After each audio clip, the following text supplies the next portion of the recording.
The story begins in a medieval fantasy world, where Rio is seen lying on the wooden floor of a lonely, empty cottage. The cottage is completely barren, with only 2 books and a knife resting on a table. Without paying much attention to these items, Rio steps outside to get some fresh air. Surrounded by towering mountains and the serenity of nature, he breathes deeply and decides to try something instinctual. He raises his hand and chants, "Water, come forth!" And to his surprise, a small sphere of water materializes in his palm before splashing to the ground. A few days earlier, Rio had found himself floating in a vast white void, utterly confused and disoriented. There, he was greeted by an angelic figure who assured him that this wasn't the afterlife. The angel, seemingly capable of reading his thoughts, confessed how lonely it had been without visitors for years. Calmly processing the situation, Rio learned that he had died, hit by a truck in his former world. Surprisingly collected, Rio accepted the news and assumed he was about to be reincarnated. In his mind, he dubbed the angel Michael and asked what kind of life awaited him next. Michael told him he was free to live however he desired. Rio, who had always yearned for a peaceful, uneventful life, received Michael's blessing and prepared himself to be reborn in a magical world called Fee. Before sending him off,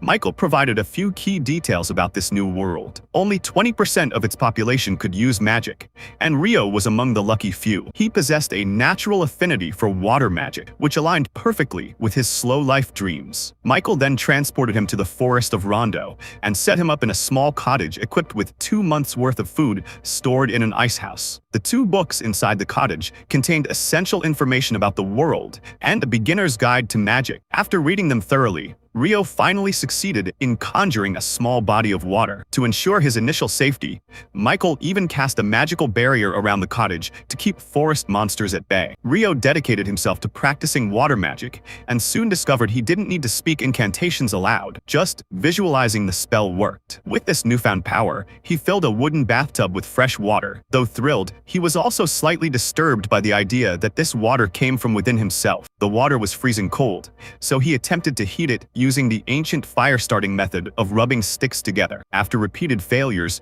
he tried applying his high school chemistry knowledge. By separating hydrogen from oxygen in the water, he accidentally turned it into ice instead. But then, thinking creatively, he used the ice as a magnifying lens to focus sunlight and spark a fire, unlocking warm water at last. With a sense of accomplishment, he enjoyed a relaxing hot bath. Later, while sitting down for dinner, Rio realized he'd eventually run out of food and would have to hunt. However, the idea of venturing into the monster-infested forest was terrifying, especially since the only weapon left for him was a single knife. Knowing he needed to learn offensive magic, he began practicing. His first attack spell, Water Ball, was a disappointment. It caused no damage.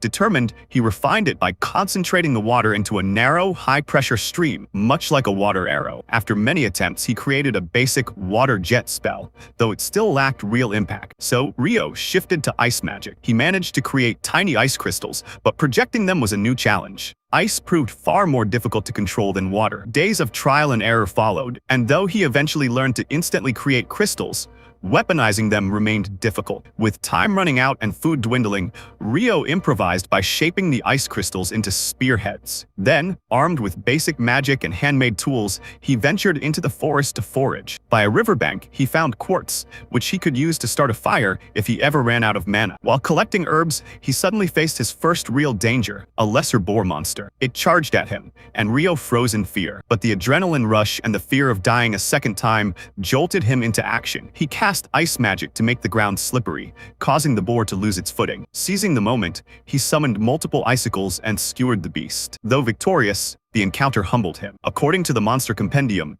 lesser boars were among the weakest enemies. If he'd nearly died to one, then the peaceful life he had imagined might be a far cry from reality. Back in his cottage, Rio continued to study the compendium. One entry warned that if he ever encountered a dragon, he should run, even though that probably wouldn't save him. Worse still was a creature called a kuna. If you ever saw it, the only thing to do was pray. Running wouldn't help. Yet, these warnings didn't deter Rio. The next day, he went out again, this time finding a tree bearing fruit. He took a bite and finally experienced a small moment of joy. But that peace was short-lived. Out of nowhere, an assassin hawk attacked, knocking him to the ground. It was faster, stronger, and used invisible air magic. Rio tried to flee, but running from a bird was futile. Cornered, he quickly used ice magic to trap the hawk. Thinking it was dead, he approached, but the hawk broke free. Injured but still alive, it flew off, while Rio collapsed in exhaustion and frustration. Trying to find his way home, Rio became lost in the forest and stumbled upon something terrifying. A Dullahan, a headless knight with smoke pouring from its neck, calmly tending to its horse. Somehow,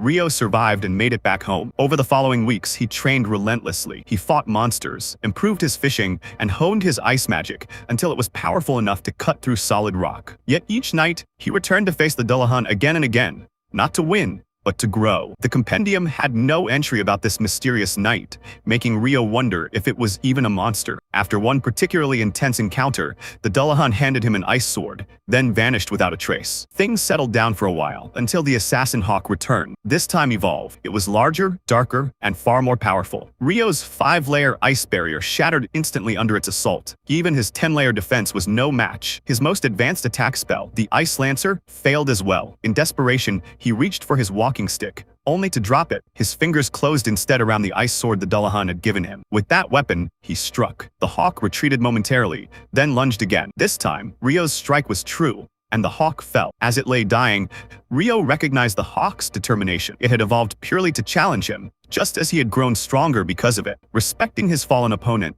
Rio ended its suffering with solemnity. But the journey wasn't over. Soon after, a dragon approached, one that could speak. To Rio's amazement, the dragon was surprised that someone could hear its voice again. When the dragon asked about the fallen hawk, Rio explained he had killed it and showed him the ice sword. The dragon immediately recognized it as the Fairy King's blade and asked Rio what he had done to earn such a gift. Rio, puzzled, said he didn't know. The two conversed until sundown. Before parting, the dragon introduced himself as Luent. Meanwhile, back in the celestial realm, the angel Michael was once again checking the reincarnation slab. That's when he noticed something he had overlooked. Rio possessed a hidden trait that his previous soul didn't have, the power of eternal youth. What did this mean for Rio? How would he use this gift in the future? As these questions lingered in the air, far away by a quiet riverbank, a mysterious red-haired boy was seen lying unconscious in the sand. Who is he? What role will he play? The story is just beginning.